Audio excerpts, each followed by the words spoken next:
So asibhekela amaphupho njengenjwayelo. So amaphupho esizobe sibheka namhlanje ukuphupha la wehla emotweni enqoleni noma ngabe wehla emotweni noma wehla egandagandeni noma wehla eTaxini noma wehla ebhasini.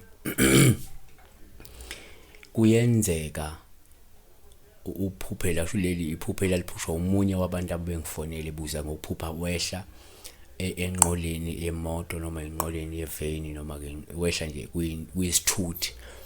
Sona-ke singakusho-ke ngokuphupha wehla kuyisithuthi okungaba imoto, igandaganda noma wehla kutekisi noma wehla ebhasini.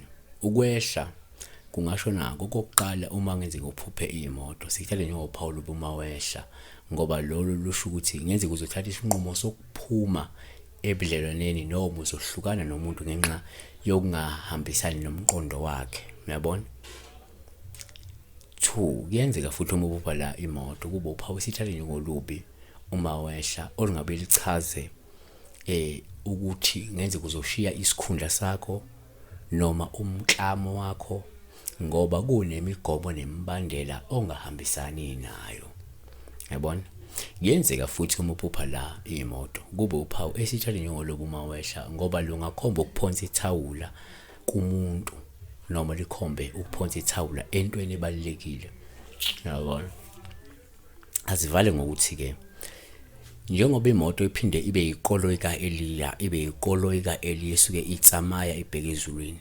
So uma wehla futhi emotweni wehla entweni eyinqola ebihamba ke ngoba thina siyazi ukuthi imoto iyakhomba sometimes ukuhamba uendela kwelamathongo. So uma wehla kule moto kusento engakhomba ukusinda, yabona, noma ukuphunyuka ogibeni lokuthwetshulwa noma ke lokufa obekukunyonyobela, uyabona ke? So siyabonga kakhulu besibheka uma uphupha nje wehla entweni eyimoto, wehla entweni eyinqola, entweni eyisithuthi sakho noma somphakathi.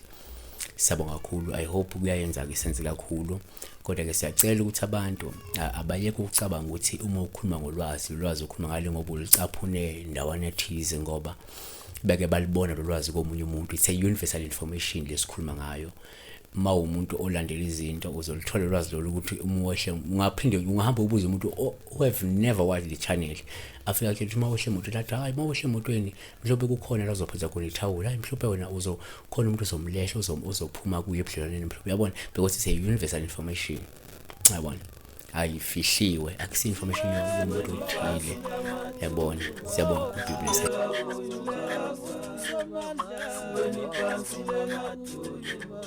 Kulela uyo Jesu, siweni phansi na matuleko.